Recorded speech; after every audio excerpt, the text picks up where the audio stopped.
Hello, citizens of Aquilo. Did you enjoy A Dash of Demon? Do you want a book too? Well, the fastest way to get us there is by leaving a review. Ratings and reviews are what tell our publisher that you want more. So go out there and let them know what you thought.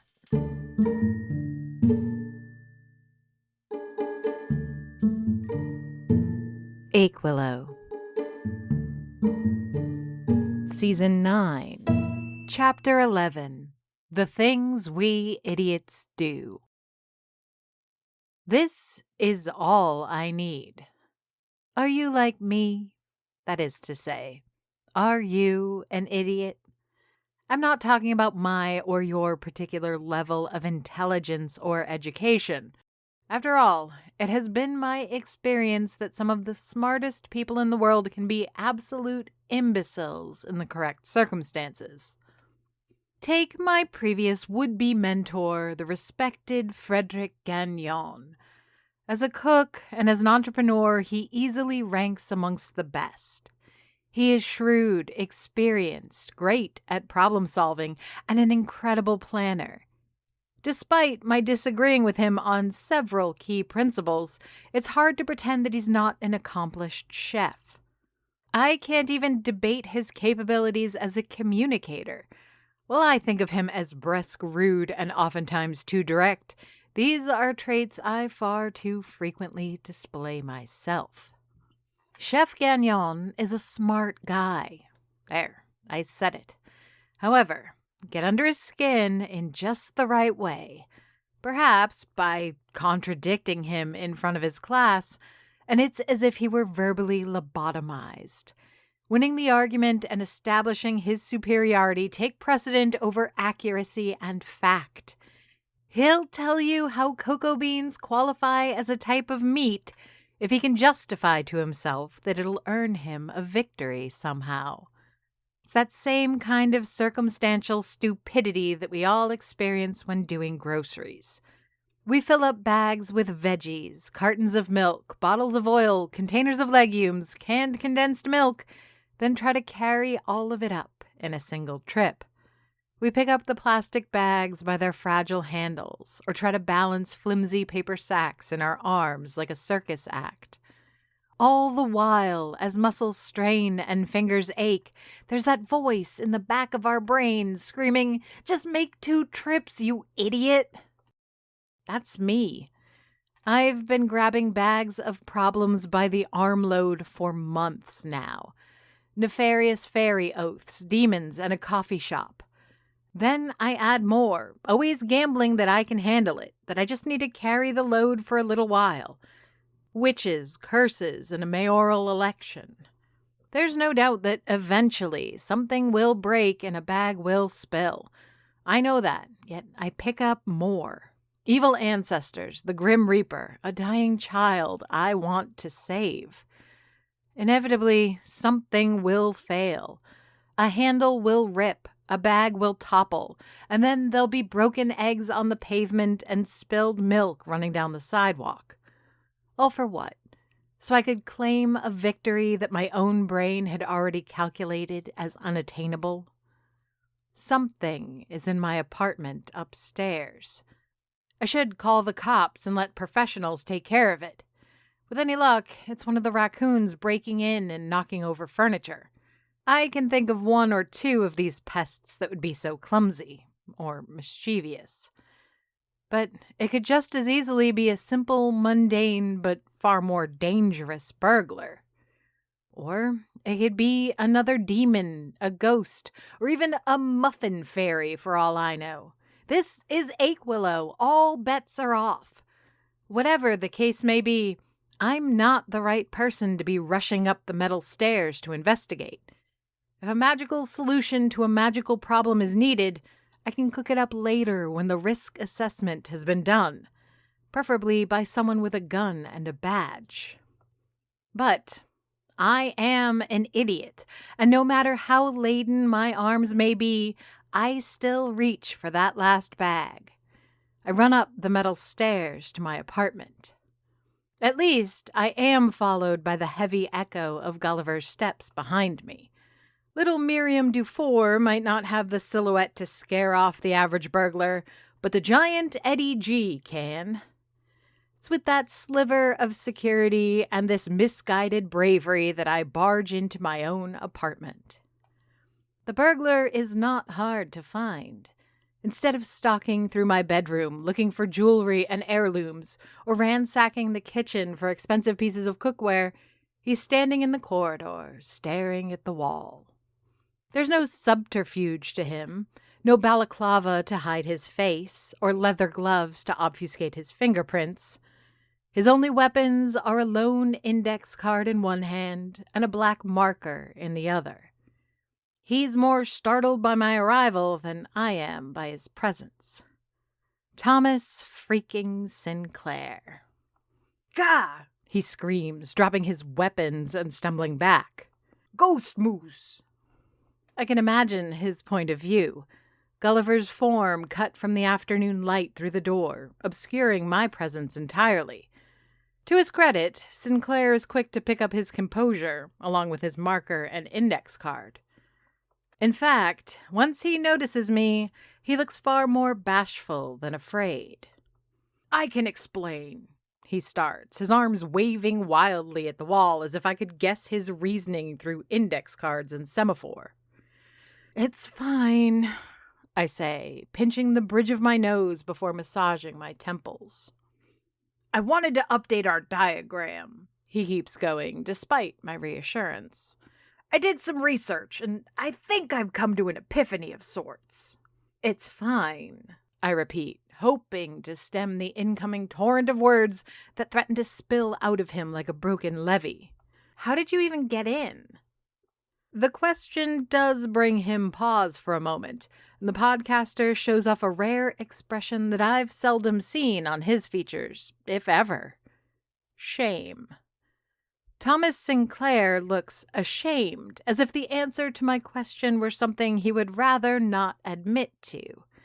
He wrings his hands and kicks the tip of his sneaker into the floor, looking embarrassed for the first time since I've met the man. Well, he begins to explain with some measure of confidence, but it wanes with every passing word. I wish I could take credit, but, the raccoon let me in.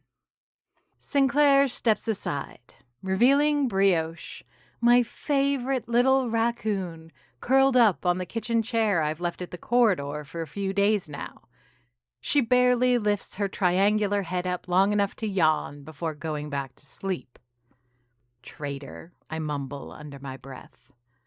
As unusual as the circumstances are, as annoying as it is that my podcaster friend essentially broke in, I'm at least relieved that I didn't leave the door unlocked by mistake. No one is trying to steal my scant valuables, and the intruder is more irritant than demon. Is he supposed to be here? Thomas asks, pointing his marker at Gulliver behind me. Looking over my shoulder, I understand his concern. Gulliver has all but forgotten about us. He's closing the front door behind him, but his eyes are not on the task. Instead, they're riveted to the wall of my corridor. His neck cranes and twists, adjusting this way and that, trying to pick up the details and capture the full picture. I didn't want him here. I didn't want any of my friends to see this monument to madness. Only Sinclair was meant to witness my folly, and that's because he's already accustomed to that sort of thing. This is his world. While I don't think Gulliver will judge me for this display of bedlam, he's also not the best at keeping secrets. Looking at him now, mouth slightly agape, his nose an inch from the index card with his name on it, I wonder, is this the same Gulliver that brought in a box of bagels this morning? Has he been a different person this whole time? Ghost Moose? Sinclair whispers, an uncharacteristic amount of worry in his voice. Gulliver ignores him, stepping back once again, holding his chin between his thumb and index finger. Watching him drinking in my conspiracy wall, I can't help but consider that he's been able to hide this curse of his for 3 years. that he still carries it with him right now. What does this curse even mean? Does he succumb to supernatural anger unless kept under magical supervision? Is that what Doris did for him? What Ophelia's shirts have been for? What if something about my wall sets him off? No, I can't think like that. Nothing's changed since this morning, and I didn't fear my friend then. He's still the big, lovable oaf who gave me a ride to Aquillow a little over 3 years ago. Never mind that I thought he was a serial killer for a few days. Hey, Thomas complains. Don't touch that. Sinclair steps forward to stop him, but Gulliver pulls a pin from the wall, grabbing the index card it held in place. Putting my arm across the corridor, I stop Thomas from interfering. In part, I worry about how my friend will react if interrupted, but mostly, I want to know what he saw. It's his own card and photo that he's taken out, moving it away from Olivia, away from Annabelle, even away from Ophelia, pinning it back on the wall so his image stands between me and Philemon, right next to Doris. He then takes Doris's card and photo, placing them closer to the epicenter and alongside the names of Melody, Madeline, Elaine, and Amelia. Satisfied, he drinks in his change. Nodding slowly, I can see his eyes dart from one part of the diagram to the next. After a minute, he makes a few more adjustments, logical changes, bringing Ophelia close to him, and forming a little group out of Annabelle, Olivia, Helen, and even Petunia, Fred, and Jordan. I can feel Thomas Sinclair seething with every adjustment to the tableau. All his work being corrupted and meddled with, but as jittery as he gets, he does nothing to stop Gulliver. Finally, after another moment of contemplation, my big friend starts moving one final batch of cards. Veronique Lagacé, Diane Sarajevo, Clara Payne, Trevor. All the dead of Aquillow he brings to the very center of the wall, all tightly grouped alongside the skull I added yesterday. The last card and photo he pins are those of Nisha Comtois, which he puts just outside of that group, but far too close for my liking. Why did he do that? Thomas asks, twisting the cap off a bottle of orange juice. Normally, I would have gladly pressed something fresh for him.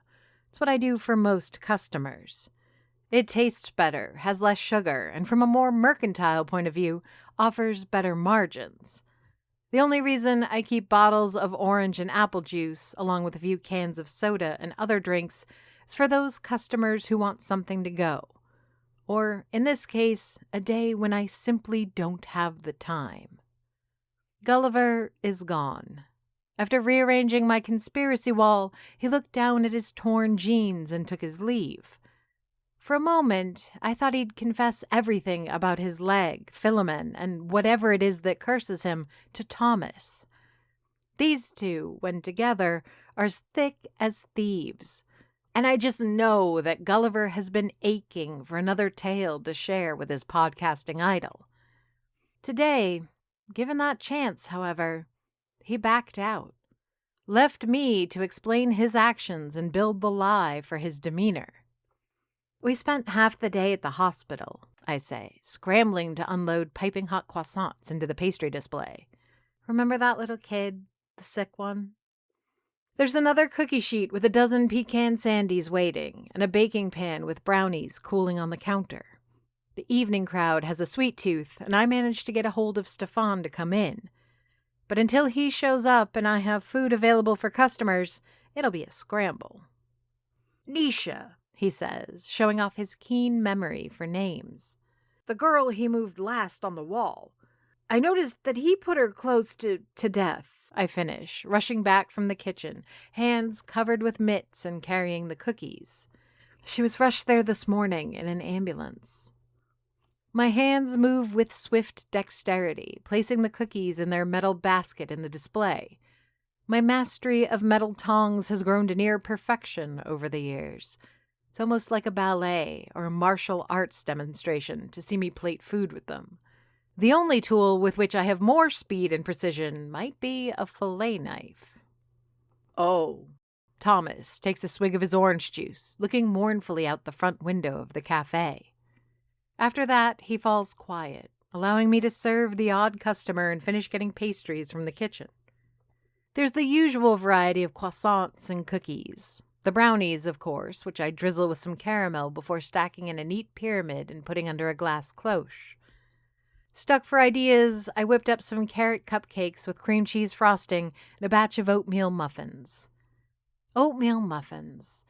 I swear, every time I put a batch in the oven, I expect to waste every single one of them, yet they inevitably sell out. They're like cheeseburgers, but for coffee shops. During a lull, I pull out a bowl covered in cling wrap from the refrigerator, filled with marinated chicken. My own creation, involving lemon juice, cracked pepper, olive oil, crushed chili flakes, and coriander leaves. I toss the chicken in a cast iron pot to cook, enjoying the sizzle of oil and meat. Wrapped in a tortilla with fresh greens and crumbled feta, it will no doubt be the star of this cold evening. Miriam, I think to myself, watching the customers walk in and settle at their favorite tables for dinner. You've done it again. The sound of cooking chicken and the smell of lemon and pepper fill my cafe, joining the rich aroma of sugar and butter. Sure, there are mysteries waiting to be unraveled upstairs and tragedies to face outside, not to mention the consequences of the various promises I've made today.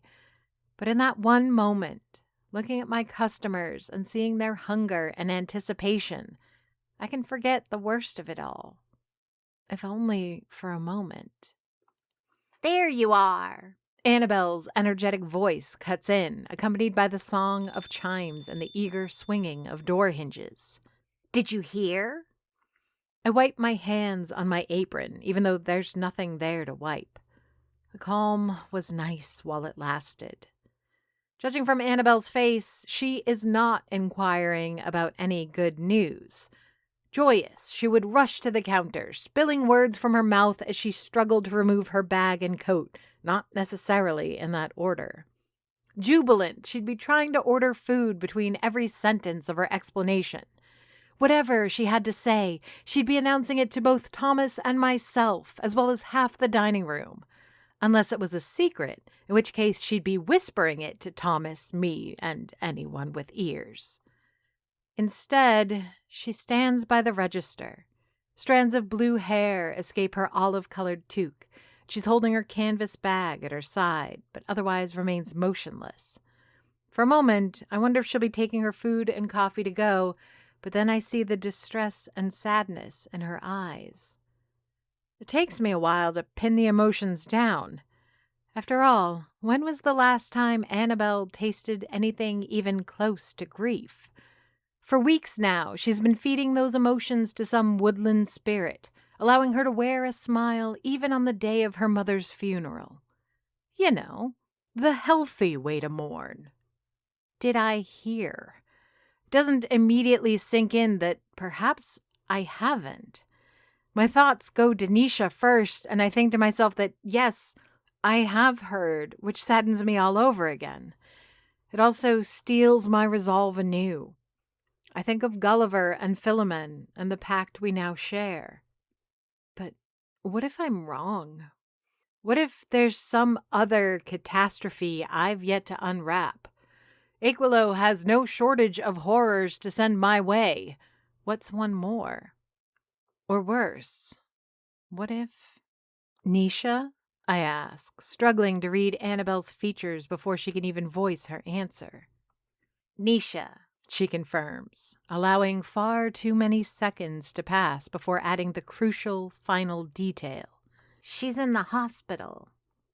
To my friend's confusion, I smile and sigh in relief. It's not good news, but it's not what I feared.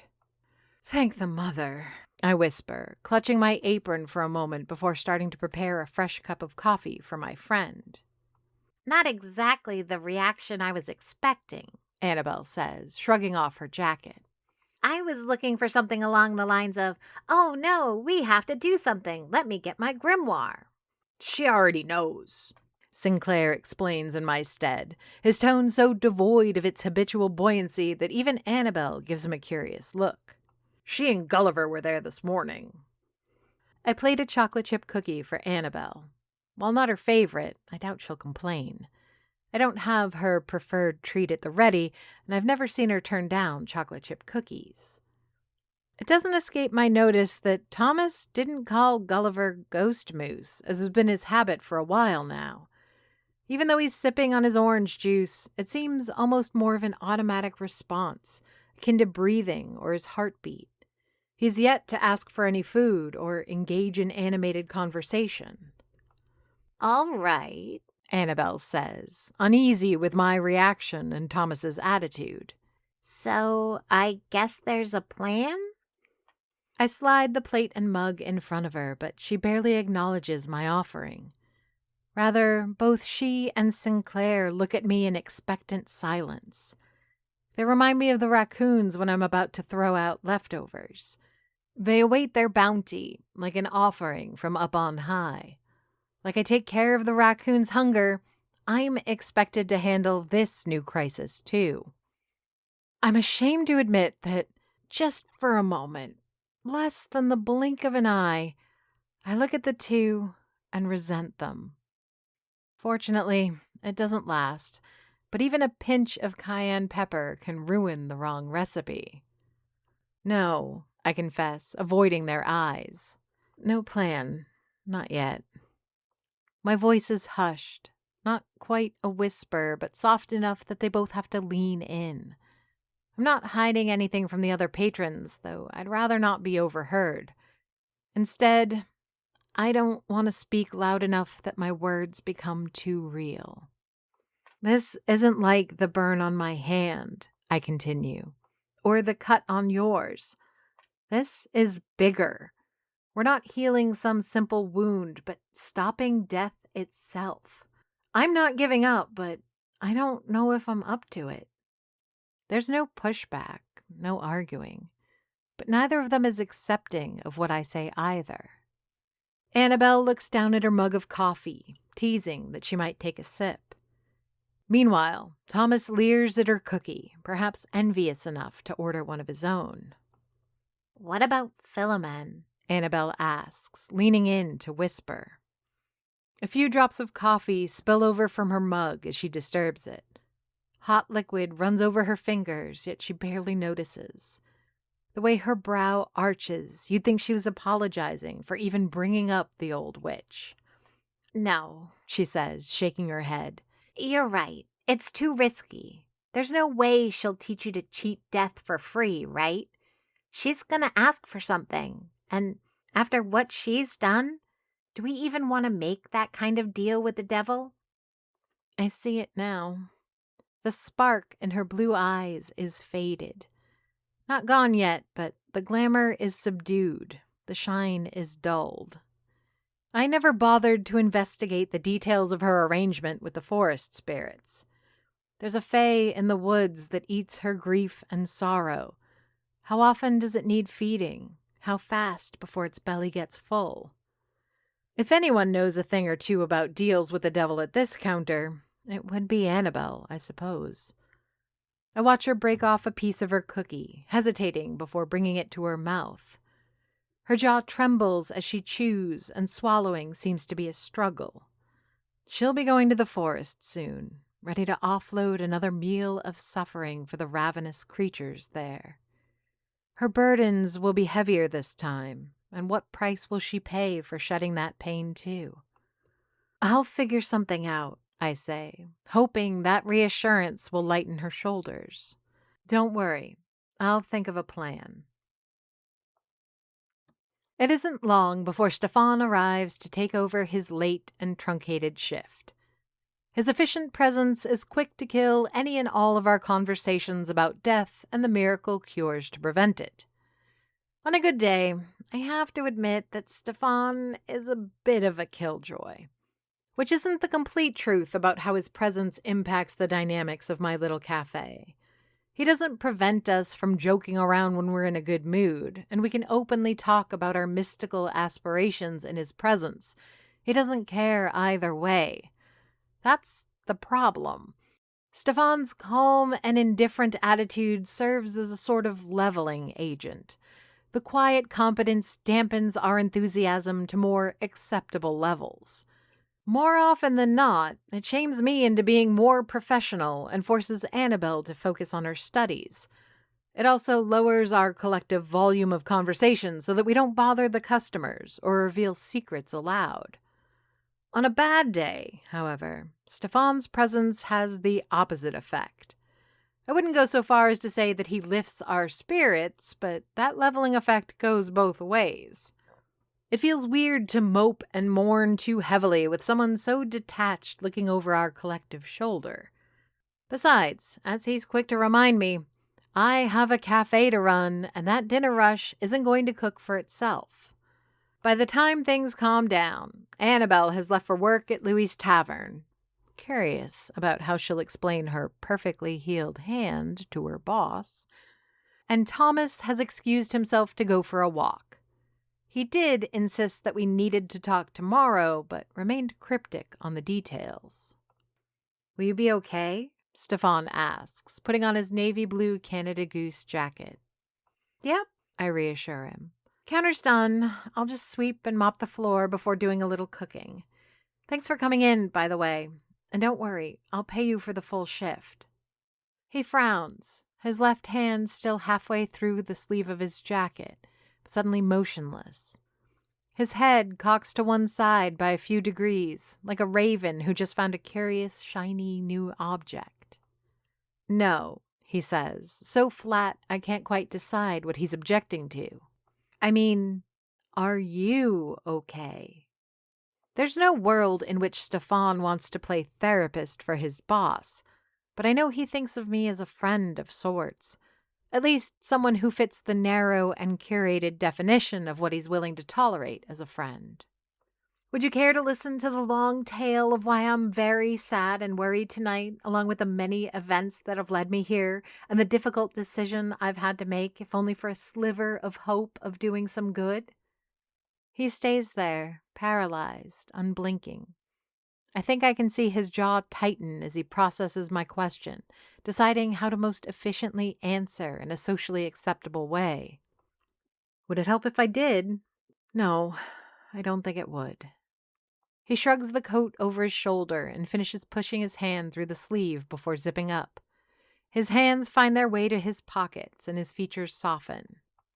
"I'll be on my way then," he says, taking a step toward the door. "But if you find a use for me, you know how I can be reached." We bid each other goodnight, and he leaves me alone in my cafe. I spend a good 20 minutes doing the floors, all while smiling to myself. Not because I found any peace, or come to terms with my situation vis-a-vis Philomen. Instead, I ponder Stefan's last words. That's the closest thing to warmth I can expect from that boy. But knowing it's there, being able to spot it at all in the first place, brings me some measure of comfort. And with comfort comes confidence. I should busy myself in the kitchen. Even after a whole afternoon of frenetic cooking and baking, there's nothing I want more than to get back to the oven and stove and create more delicious meals and treats. Mother knows that at times like these, I find more safety in sauces and pie crusts than I do in anything else, but I can't shake the weight of responsibility pressing down on me. It's like a second skin, but one made of pure lead or depleted uranium. Once done with the basic maintenance, I switch off the lights to the dining room. This is perhaps my favorite configuration of lighting, especially at this time of year when the sun makes an early escape for the horizon and leaves the Aquilo as its own island in the night. Crowded chairs are like a quiet audience watching me as I pull out the old Dufour recipe book. It hasn't even been a day since I struck my deal with Philomen, and I'm already looking for ways to get out of it. Unlike Frederic Gagnon, I don't think I know more than that old witch. Oh, she doesn't look like she's that formidable a cook. No doubt I could teach her a thing or two about baking the ideal focaccia or making a perfect macaron, but she's by far more capable in the mystical arts and how to combine them with food and drink. But that might not be a problem. In fact, it might just be a blessing in disguise. I crack the book open, allowing myself to savor the sound of bending leather, the smell of aging paper. Chef Gagnon once offered to buy the book off of me, impressed by the historical bounty of recipes within. He's got a point. There's almost 2 centuries worth of recorded meals in here, enough to make a food historian weep. My fingers dance through the many and varied bookmarks, stopping at a random page, the texture of dead leaves. A piece of paper with dried flowers stamped into it indicate it's one of Elaine's. Corn muffins, which one might assume are just cornbread in a muffin tin. But that's not taking into account the Dufour knack for making every recipe their own. I leaf through other pages, reading one recipe after another, taking extra time to decipher whatever secret purpose every loaf, pie, or broth could hold. This activity takes me even later into the night, so you'll understand my shock and surprise when I hear the whine of the door hinges and the chime of the Aquilo sing a customer's arrival. The melody is unhurried and gentle, eliciting far more curiosity than fear. No one wishing to sneak in would even bother with the front door, and the cafe would sing a more lugubrious tune if welcoming an intruder with ill wishes. "Coffee," the visitor says, taking a seat opposite me. "1 cream, 2 sugar, please." She puts down her massive purse on the counter a few inches from my recipe book before digging in to pull out a tube of lotion. "I know your usual, Olivia," I explain, "but it is a little late for coffee, isn't it?" She rubs her hands together, fighting the seasonal dryness as best she can. She takes particular care to twist her rings around and get the skin underneath. "I just rolled back into town and noticed the light was on," she says, screwing the cap back onto the tube of lotion. There's something about her methodical behavior that suggests this might not be the social call the revered Olivia Figg is making it out to be. "And?" I urge, hoping to get the full story. Her smile broadens and her eyes narrow, a pinch of mischief from my first friend here in Aquilo. "And how about that coffee?" She winks, and I hold back a chuckle, pushing myself to my feet. I maneuver carefully around the coffee machine, but the beast is again on its best behavior. For a stray moment, I wonder if it's regretful of the harm it caused me, or afraid of what my next move is going to be, especially after I tipped the whole contraption over to find the manufacturer's name. "I saw your light was still on," Olivia repeats, gently rotating the recipe book so that it faces her. "And that you were reading this." The coffee machine lets out a low hiss, like a snake warning of ill intent. "You've seen me go through the old grimoire before, Olivia," I say, tracing the path this conversation is about to take while pouring sugar into a cup. "What else?" She flips through the pages, absent-mindedly, stopping here and there to study a recipe or list of ingredients. There's no pattern or method to her curiosity. "Henry called me today," she explains, squinting at a recipe for cream of asparagus, one of Doris's, I think. "He told me about Nisha." There it is. I put a paper napkin between a saucer and the cup, placing an almond biscotti on the side before sliding the whole thing over the counter toward Olivia. She smiles, noticing the extra attention. "You're trying to do what no Dufour witch has successfully done before," she explains, snapping a bite off the biscotti with her teeth. "It won't work." She flips another page, landing on a recipe for Irish spiced beef. There's a crude illustration on the page, right next to the column on ingredients. It's a graphic depiction of meat that looks amateurish yet cruel. It's one of Philomen's recipes. That's not going to stop me from trying. She looks up from the book, her eyes barely visible through her bangs as she studies my features. I try to keep my attitude casual, not to allow my stubbornness to bleed through. She's here to stop me. Why else would she have bothered to drop by so late in the evening? I bet she'll tell me stories of meddling with forces beyond my comprehension, how this sort of ambition is what got Doris killed, or caused any other number of catastrophes for another of my lineage. You're the expert, Miriam, She continues, flipping to yet another page. but that child has very little time, and I don't think trial and error is going to get you very far. Powerful magic requires powerful ingredients, and if you're attempting to perform a miracle, if what you're doing is going against the natural order itself, well, Nails decorated in elaborate but elegant polish tap on the page she landed on. It's one of Melody's, the oldest of my lineage. I worry the paper will turn to dust if Olivia's finger hits it too hard. The ink is faded, barely legible after decades of aging. I've studied some of Melody's recipes before, and they are rather simple.